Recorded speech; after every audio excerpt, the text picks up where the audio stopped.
proceed on. Okay. Greetings, everybody. This is Jimmie Parr for the Continuing Church of God.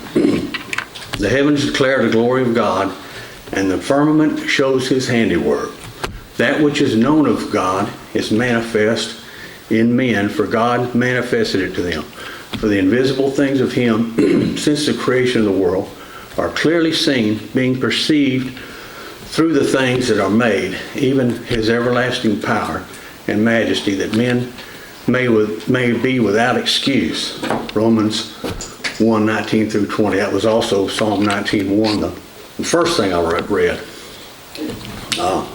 According to Psalm 19:2, with each passing day, all around us, the truth about things how ought to be among humans is demonstrated over and over again.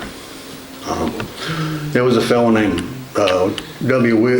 W. William Keller who wrote a book about a shepherd looks at Psalm 23, and he used to keep sheep, and as he kept the sheep, and looked after them and all, he'd see things that David had written about sheep in Psalm 23, and one thing he remembered was, or one thing he recounted was that sheep have this kind of a funny structured nose, and that's why you got to leave them in still water, because if that water's rushing, that water will go up in their nose.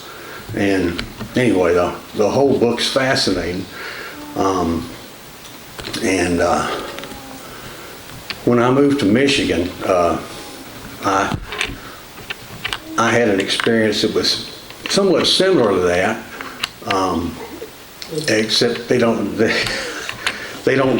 nothing in the Bible directly about tree swallows, but I had a birdhouse that I had set up for bluebirds. But anyway, I had set it up, and I kept looking for the bluebirds to show up, and all of a sudden one morning I woke up and looked on the house, and there was a bluebird on the house, but it wasn't a bluebird.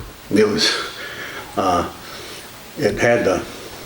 was designed the way a swallow, and it was a swallow. So I looked it up, and it was something called a tree swallow, and pretty bird. But anyway, I thought, well, I'm not going to evict this tree swallow from my birdhouse to try to wait for a bluebird. Let's see what happens when he, maybe they'll stick around and build a nest. And I walked outside, and I was back from here to the camera there, and that bird didn't fly off. And I thought, wow, this is neat. So anyway, I thought, well, I've got to get the bird accustomed to me, because I'm going to be out here doing yard work, and if the bird figures out that I'm wanted around here and I'm not out to harm it, maybe it'll stay around and make a nest. So sure enough, now what they do, what I observed is they'll in the morning they'll look at a house that they're interested in, but then they'll go off and do other things. But what I think they're doing is it's kind of like what Jesus said about counting the cost, and they're saying, well, let me count the cost of, if I live here, is there going to be bad stuff happen to me? Is there going to be a cat? Is this idiot going to run over the birdhouse with a lawnmower? And as soon as they figure out, yeah, it's safe, then they'll go ahead and nest. So anyway, I waited, and then I put a basket of grass clippings and things, and sure enough, they used it. And I got to thinking about how we're supposed to replenish the earth and subdue it. There's a lot of people that say, well, don't feed them. We're supposed to leave them all alone. And I'm not in that crowd. I think we are supposed to. We don't want to get carried away, and I'll mention more of that later on as I go. But anyway, we're supposed to take care of things and make it easier on anything that's alive. our trees, our birds that live in the yard, our pets, our livestock, look well at our herds. Anyway, so as things went along, they ended up nesting there. And one day I was in the yard and I thought, well, I had dug up a grub. I know tree swallows, they go for flying insects. They're not big fans of this, they don't, I think they're scared to be on the ground for very long because they're defenseless almost. And so I left that grub, but I left that grub on the house, and then it was gone. And a few minutes later, and I thought, well, I don't know if they got it or whether it, crawled off. So here I am meddling. So then I thought, well, it's kind of a warm day. Maybe they want something to drink. Well, that's dumb because tree swallow drinks on the fly. They'll kind of scoop down low and get the water. But I was going to leave a bowl of water on top of the birdhouse, but as I was walking off, Bigfoot kicked the pole that holds the birdhouse up, and they start dive bombing. So I thought of the verse, hold back your foot from, the door of your neighbor, lest they hate you, grow to hate you. I thought, well, I don't want them to hate me. They've already got their nest here. And so I thought, well, I better just fade back. And then I thought, well, open rebuke is better than secret love. So if they didn't like it, I'm glad they told me. So anyway, I faded back and would watch them every day and didn't see but, two birds, Daddy and Mama in their species, Daddy and Mama both take care of the young. And I waited and waited. Sure enough, one day I came outside and there they were. There were 5 birds. And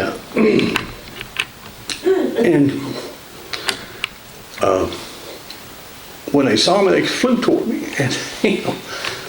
And right here, they were just. And they didn't hurry. They were, a tree swallow can float almost. It's got these long wings for it. And anyway, wow. So anyway, I thought, well, they're not too mad at me because they, tell me thank you for letting us stay here. And one I forgot to say, they showed up within a week of Passover. Because, they're migratory. And I thought, how neat, right around Passover.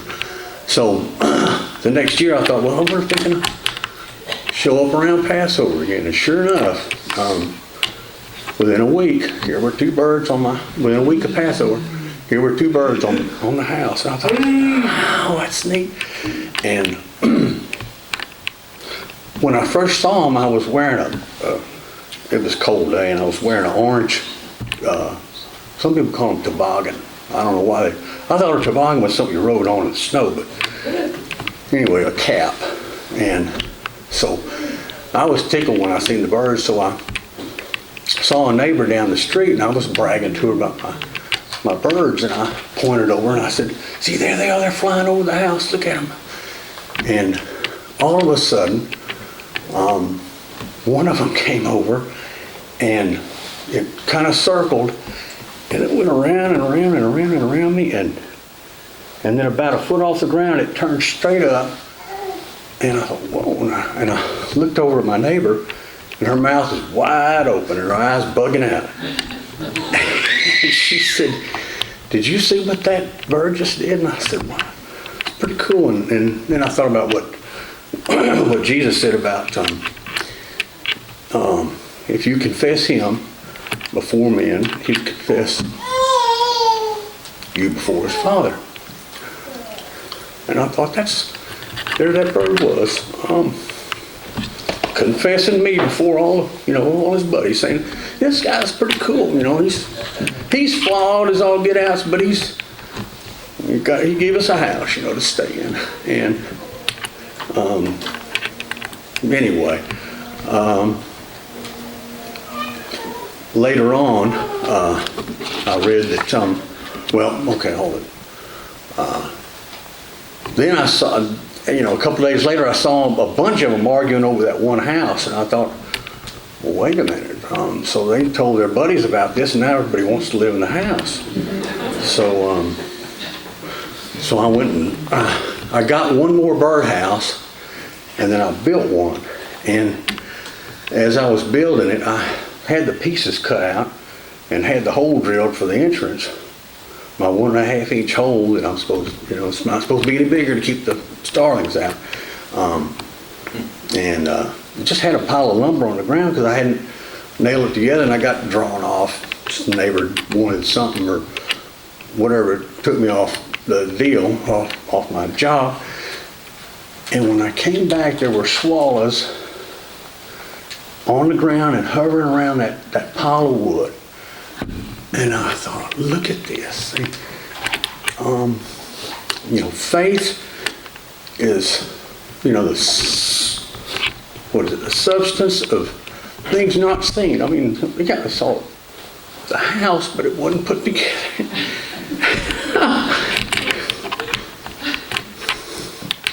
Wow. Anyway, I thought, well, yeah, but so I put all 3 houses up after I got the other one built, and then they're still squabbling. I thought, what is going on here? Then I read, well, when they're not nesting, they like to be around each other. They're gregarious birds. They like their buddies, but when it's time to nest, we want some room. So I read that you don't put them any closer. You don't put the houses any closer than 30 feet, and really they're like 100 feet is what the experts say. So I thought, well, I'll have to move 2 of these houses. So I walked up to one, and one of the birds flew over the entrance and covered it up. I mean, I'm right here. I could just about reach it and grab it. And I said, wow. So I guess I wasn't thinking at the time about how, that's just wild. I was thinking, okay, he wants that house, so I'll go over and get this one. When I went over to get this one, he flew over. He covered that. I thought, wow, he wants that one too. I guess he wants to rent these out, And I thought, well, why not try to see what he does for the third one? So I went over to the third one, and he covered that one up too. I said, yeah, this guy's pretty selfish. But then I thought about Abraham having the courage to make his petition to God, and you're not going to wipe out the whole city if there's 45 or 50 righteous. No, about 45. He was bold in that. I did what little math I can do, just figuring, and my size compared to that little tree swallow is about like me compared to it's bigger, thing's bigger than brontosaurus. I can't see the name of it, but diplicata or whatever it is. And yet that bird was bold, and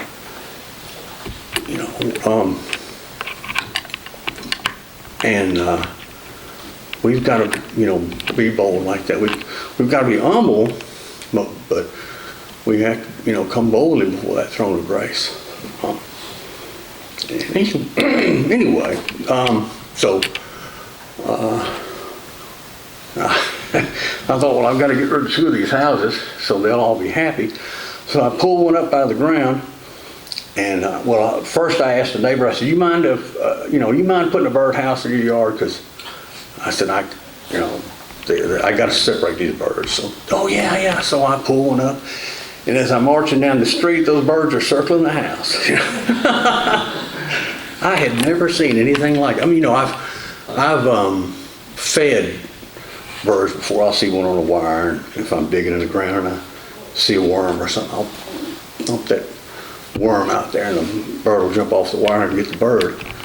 But nothing like this. And it wasn't until a few days ago when I was thinking about this that I thought about the creation. It's groaning for the sons of God to be born.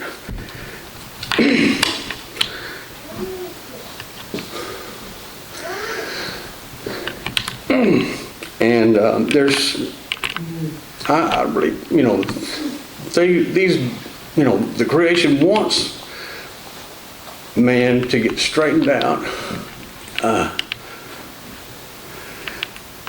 so they'll do these things right and not do like they did later on. Once they started seeing the tree swallows in my yard, I saw a neighbor at the end of their nest, the second nesting season. Saw a neighbor. He said, "Oh, did you see those birds? They were so tame. They flew right up to me. I took my BB gun and picked them off.